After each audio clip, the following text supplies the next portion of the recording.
Can you beatbox? Now, Mm-hmm. any specific style you want? Like any particular style?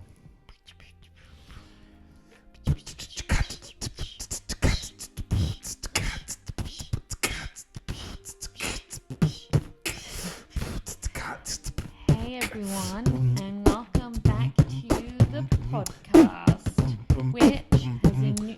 Okay, we stop now. Thanks. Don't ask me for something and then expect me to half-ass it. Welcome back to the podcast, which has a new name. We're having a rebrand of Olive's Garden. Lovely stuff. Yeah, we're having a bit of rebrand and a refresh. And today I actually have a topic in mind. We're going to see how we go with the topics.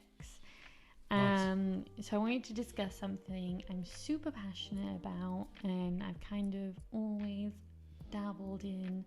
So I've kind of understood it, and that is mental health.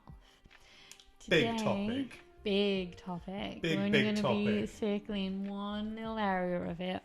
But today in particular, I want to talk about finding and keeping a job when you have severe anxiety. Maybe not even severe, but when you have anxiety. Finding and keeping. I'm your host, Hannah. And I'm Jake. And today we're talking about something that you may struggle with and just want some support and to know you're not alone. Cute. Super cute. Thanks. You're welcome. Whether you're just entering the job market or looking to make a career change, dealing with anxiety can make the whole process feel overwhelming, scary, daunting. The list of negative words goes on. Yeah. But try and steer clear from all the negative words because we do like to leave the podcast on a high. But don't worry, we're here to share some tips, stories, and hopefully, maybe potentially a few laughs along the way. Unlikely though, because I'll laugh, but Hannah does not find me funny. No. So grab your favourite drink, get comfy, and let's dive on in. Transition music.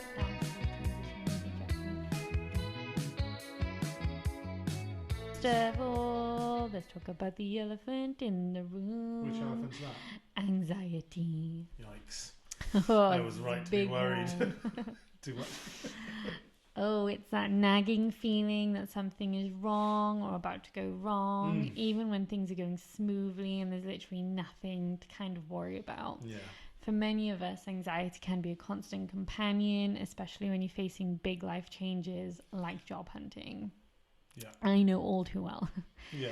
I want to share a few of my strategies I've kind of thought up of that might help. These are tips I found useful and I hope you will too. And forgive me that I'm reading. I've actually wrote a script for this podcast because I don't really plan, and just let me know if you prefer it this way or if you prefer just chatting away. Don't worry, I don't have a script, so I'll be throwing curveballs left and right, so that's fine. Yeah. There's no doubt I'll be talking about my anxiety and how that manifests, just if I'm asked. This is kind of coming from, so I have severe anxiety and I struggle with depression, and Jackie kind of... I do and I don't. I think I deal with it, I deal with it in my own way. But if I've got big decisions coming up, especially on the hot topic of today, which is about work, I don't sleep. You know better than anyone. I just don't sleep. I'm up and I think about. I'm playing over scenarios constantly in my head, I'm and it's even. It happens even on days like today. We're recording on Tuesday today, and I have to do my orders and stuff, and I'll wake up at 2:00 in the morning and add potatoes. Because I've thought about potatoes. Yeah. That I may or may not have missed off the order list. Happens all the time. Yeah. And and like I said to the guys like I've said before, they can't expect to get it right all the time. You kind of just got to roll with the punches with stuff like that, and that's kind of about me trying to not just telling them, probably telling myself that. Nobody's perfect. Sometimes you are going to miss things off an order, and you know, that's kind of that. But yeah, no, I don't sleep. That's how my anxiety manifests. I toss and turn and overthink about everything. Which is quite a common one. Like, and I'm sure though, because I actually managed to, so I used to be like that a lot, where literally every night there would be something that my brain would be anxious about. Could be literally anything. Sorry, that banging is the dog. Dropping his bone, which is very noisy but very funny. So it could literally be over anything, but I actually managed to miraculously stop that being a thing. I'm not going to talk about that today, but that is something that... about tips to manage with new work. No, so this is having anxiety and dealing with trying to work and trying to get into your career and things like that. Right. So anxiety and jobs. Yeah. So I got 3 tips. If you have any tips of your own, please feel free to add them into the comments below. We're a community. We're all here to help and support each other. Absolutely. And yeah, positivity. DMs. No negativity if it's nasty, please. But feel free though, if you have any like stories to share and then negative. Oh, what scary. was that? If you have any stories to share and they're negative, that's okay. You're allowed, like, there's no positive vibes only. That's super toxic. So, yeah. Anyway, let me jump into these tips. Do the tips. Tip number 1. So, break tasks into smaller, manageable steps. When looking for a job... Great tip. When looking for a job, the process can seem daunting. Instead of trying to tackle everything at once, break it down. Start with updating your resume, and normally asking someone to help you with that is also very helpful. That's exactly why we use a knife and fork to eat our food and don't unhinge our jaws. Then move on to writing cover letters, and finally apply to a few jobs each day. Small steps can make a big difference. Manageable mouthfuls. Also, do it though so if you're like me and you have like that burst of like, oh, I'm going to do it today, do it and do as much as you can, but do it in bite-sized don't overdo it though, because I get to the point where I just do it, but I just copy and paste, and that gets you nowhere. True. When you're trying to apply for jobs that are like big career jobs. When I say career jobs, I don't know if universally we all say that in the same way. I mean, like, you know, your dream job. Right, no. Okay, well, you should probably that's what I mean. You're glad you clarified that. Halfway through the podcast. Tip number 2, set realistic goals. It's easy to get discouraged if you don't land a job right away. Set achievable goals for yourself, like applying to 3 jobs per day or spending 1 hour on job searches. And celebrate these small wins to keep your motivation up. I mean, also going back to tip 1, make it manageable. And tip number 3. Remember, this is super important, practice self-care. Job hunting can be stressful, so it's important to take care of yourself. Make sure you're getting enough sleep, eating well, and taking breaks when you need them. Consider mindfulness or meditation practices to help manage your anxiety.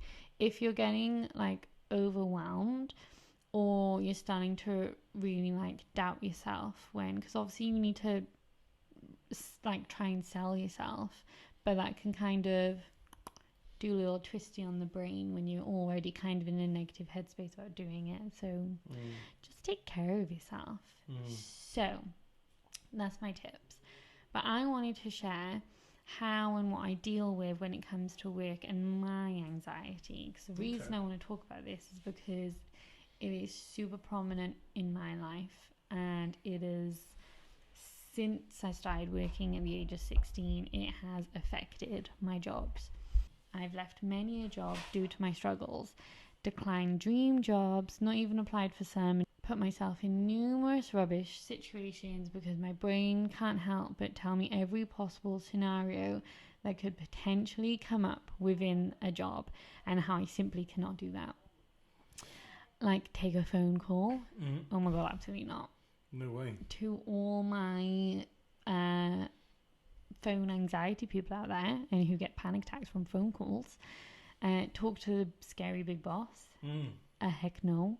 Talk to strangers. No. Have someone tell me they don't like what I've produced. Oh, Really? you think I can deal with that conversation? But what we do is get me to deal with it. Not Yeah. everyone on the internet. Just Hannah has that privilege. Just I might do it for a few people, just for the lulz, because Mm. I do enjoy doing that.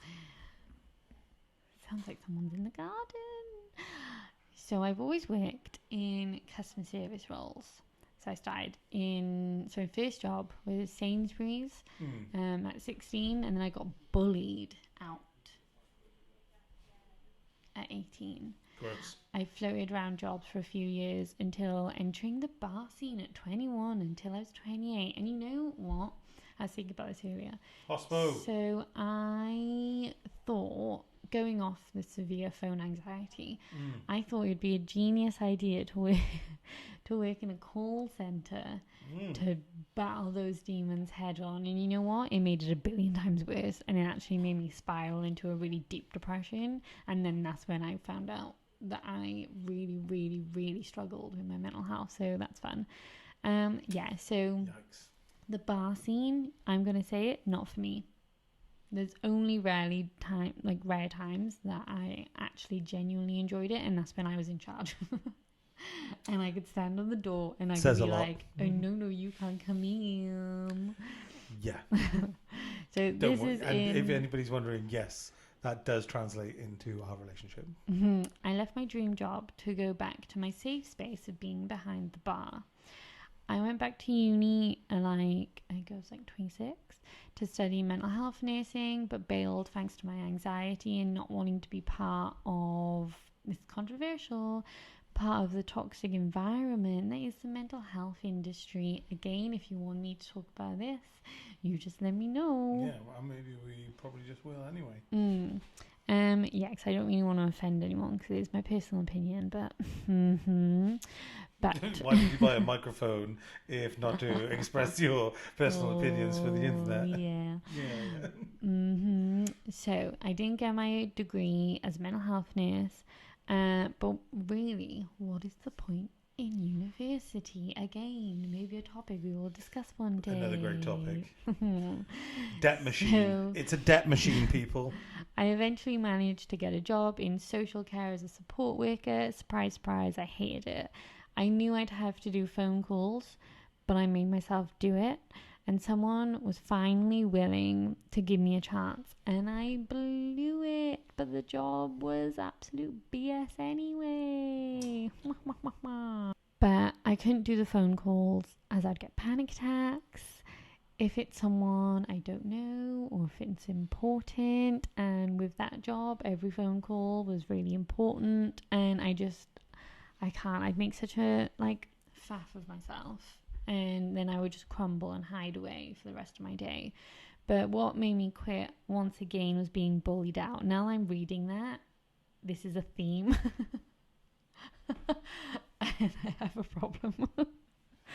Anyway, but with that The one... thing is, why do you think, so just to interrupt, why do you think you've been bullied out? Because, I mean, I've got my opinion of why I think you've been bullied out, not just Sainsbury's, but also this other place. It's because I'm too bloody open and honest, and I say things that I'm not supposed to say. Not as in I'll say controversial things. It's just if I'm struggling with something, I will be very open about it, and it makes me very vulnerable and naive and So my opinion is, I think that people will bully you out of a job because there's no other reason for you to quit except for they don't know how to deal with you. Now, I'm not trying to say that in a negative manner. What I'm trying to express is that people are only now just coming around to the idea that migraines are real. Do you know what I mean? On that. Do you know what I mean? So if people are having trouble struggling to understand that people can't physically function when they have a migraine, how do we expect people to function when you're telling people you're explaining to them that you have crippling phone anxiety and you can't talk to unknown numbers knowing it's going to be important. They've hired you for that job, but they can't then get rid of you on the terms of because of your mental health, because you know that'll cause a lawsuit. So instead they just mean girl you out of there. Yeah, it's gross. Yeah, because people don't know how to deal with it, and people don't know how to there's no structure in these workplaces to help people with these problems. Yeah, which is ironic because of the industry I was working in. But with that job, so the main support worker who I was supporting would continually make fun of my mental health, and the things he was saying in front of the clients. And I worked in a young people's home, he would say words I would never repeat. And and instead of powering through, sticking up for myself, improving myself, I just left. I let my anxiety demons win. But once again, I didn't want to be a part of that toxic environment. Well, but that's the thing. The irony is that in that place, they're supposed to be able to help people, and we've seen it in other jobs where when you're at the primary school, for example, and that wasn't great for the kids there. It's basically just getting the teachers from open to close. They're not doing anything really to help the kids or trying to teach them anything or inspire them at all. Yeah. They're just there to do a job and get the teachers paid and get them from 9 to 3. Yeah. And it's and if you're not invested in or passionate about your area and your job, then you're not going to go any further than the rung you're on. God, great motivational speaking there, Jake. I'm crushing it today. Must have drunk a load of juice earlier or something. I'm really shook it up. So this is actually funny because I planned this podcast, this episode, for about 2 weeks now, and we've actually decided that I should look into becoming a driving instructor. Yeah. And now, funnily enough, learning to drive was one of many traumatic experiences. Again, an absolutely antsy nightmare, I can imagine. Yeah. Especially if you've got to make that first phone call to speak to someone to. No, it's not even that. It's just everybody is no one can drive. No one's a good driver. But also, if I did something, because one of my anxiety triggers things stems from me upsetting or angering another person. Imagine dealing with that while you're learning to drive. Yeah. And when I get anxious or something negative, I go bright red in the face. So every driving lesson, I would be bright red in the face. And I'm one of those people that when I get overwhelmed, I just want to cry. I just want to cry, and that's it. So yeah, learning to drive was not nice. And so it's funny that we've kind of stumbled upon the idea of me becoming a driving instructor. It's one of those things where it's is this going to be the call center where I did that job because I thought maybe it would help me with my phone anxiety. But I genuinely think, though, because I'm, hands down, I'm a great driver. Ask anyone, I'm genuinely a really good driver. Easy 6 out of 10. But that's when, because I'm such an anxious, aware person, I'm very aware of how things affect other people because I don't want to affect someone negatively. That's exactly what I was going to say. Then that makes me a really good driver. And I forgot what I was going to say.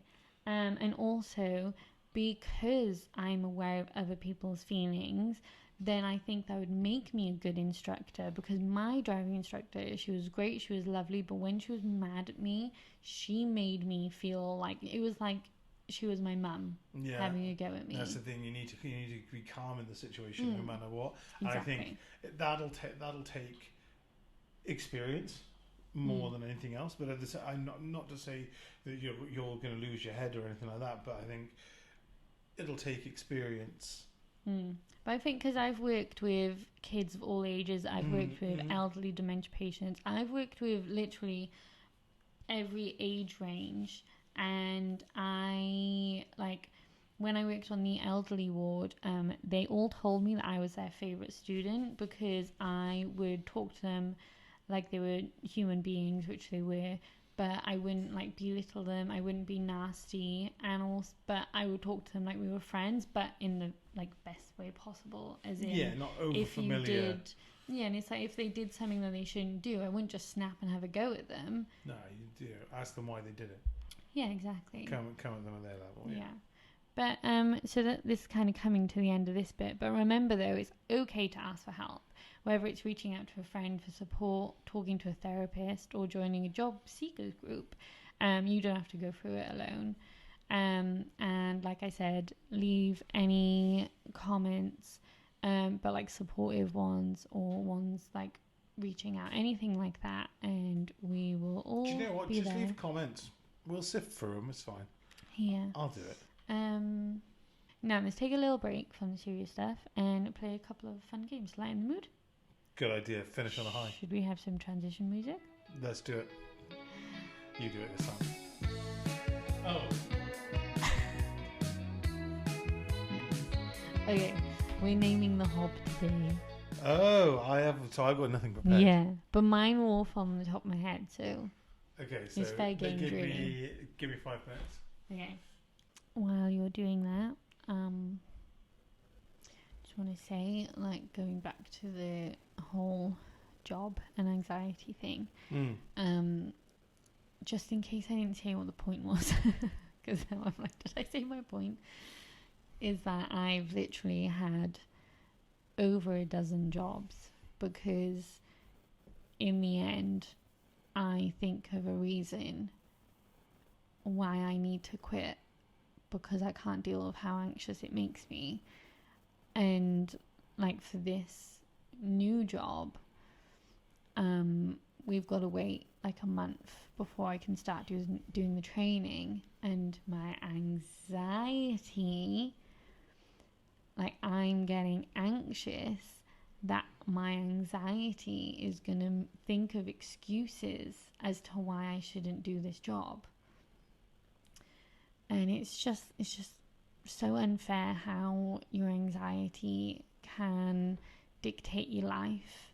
And I've had so many opportunities. I've got so many dream jobs, and I have a really wide skill set because that's kind of one positive to my anxiety, is because it's pushed me out from doing something else. I then learn a new skill. So I have a big skill set.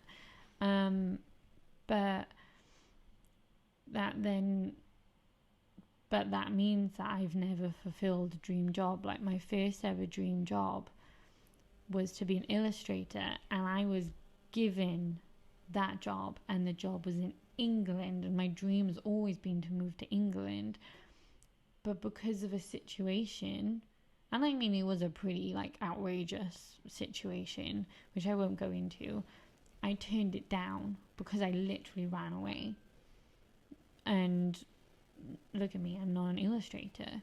I was offered a situation where I could have been a dog walker, which I'd love to do, and yet that didn't pan out. I've been offered an amazing opportunity if I can get myself to a certain place, then I can work on this job that I've been offered, and I bet you something will pop up with my anxiety, which will take this really, really cool opportunity away, because that's just how it works. But why should I accept that? You can literally hear that I have given in to the anxiety, that I know that my anxiety is not going to let me have these situations that could change my life. Yeah. Thought I'd just slip that in while Jackie's still looking for his hob pants. It just literally be like 10 minutes. Shut up, man. I think I got 5. Well, there you go. All right. Okay. We're moving on. Okay, let's move on. We're doing a game, guys. Yeah. Are we ready? Yeah, she just dropped it on me, but I'm there. I'm good. I'm good. Name the appliance. If you've been here before, you know the drill. You know what time it is. But We should for probably get a jingle. Yeah.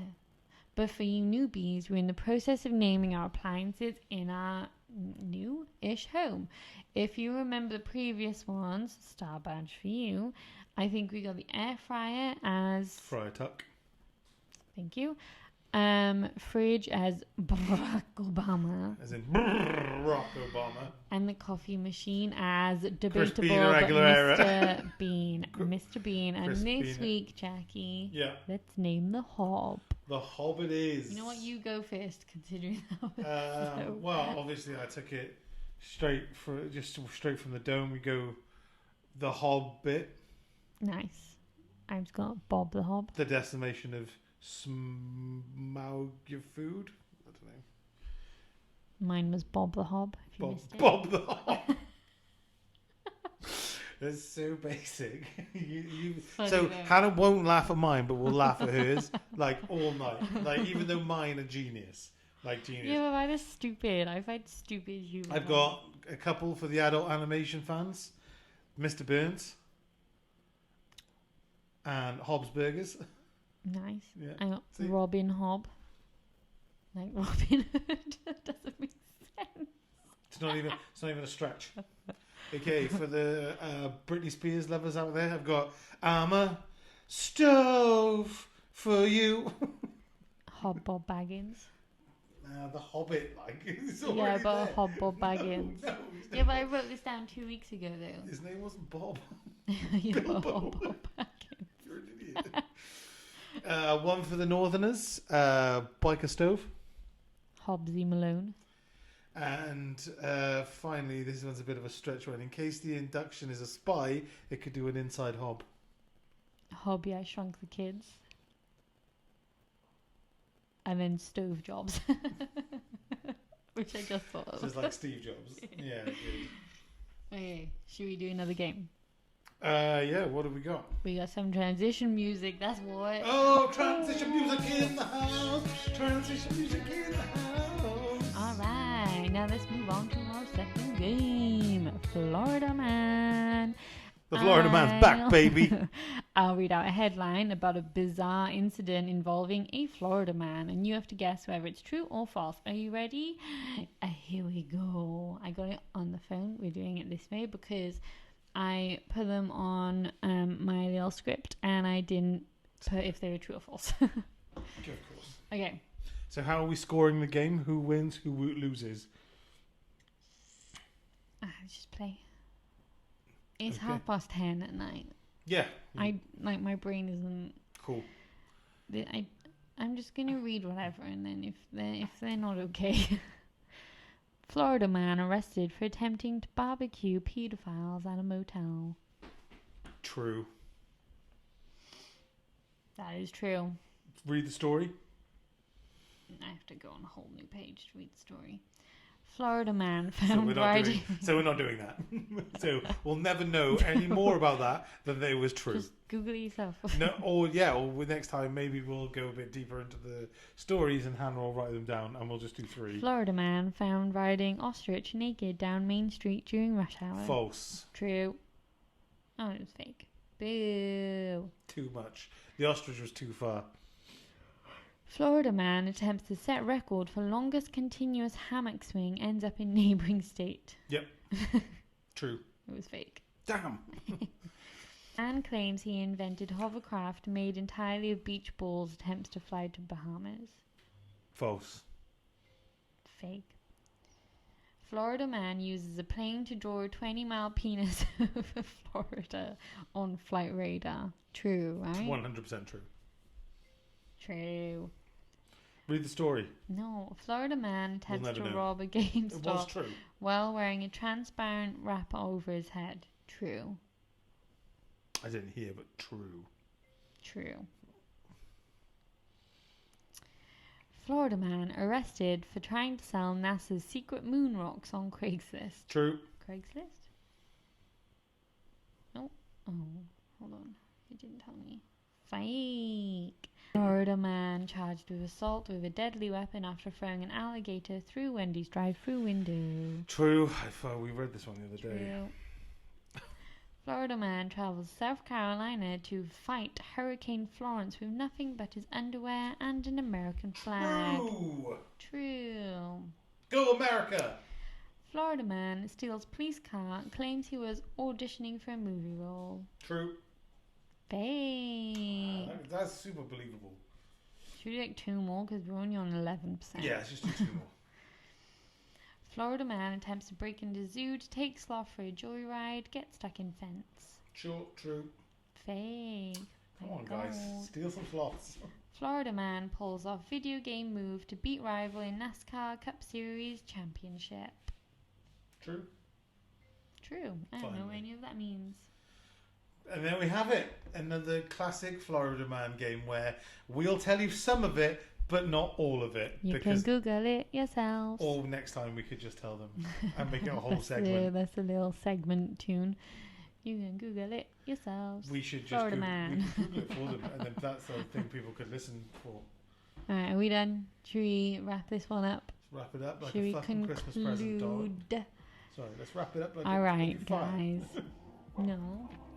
Let's wrap it up like a Christmas present, darling. And that's our show for today. I hope you found some useful tips for managing anxiety while job hunting. And now you know you're not alone, and anxiety isn't allowed to determine if it's going to keep you miserable in your career. And hopefully you had a little fun in our games.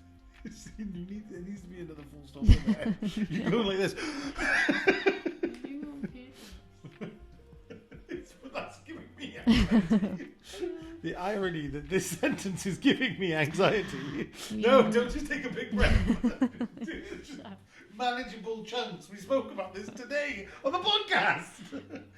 Manageable chunks, Mobandy. You want to see a puppy will help your anxiety.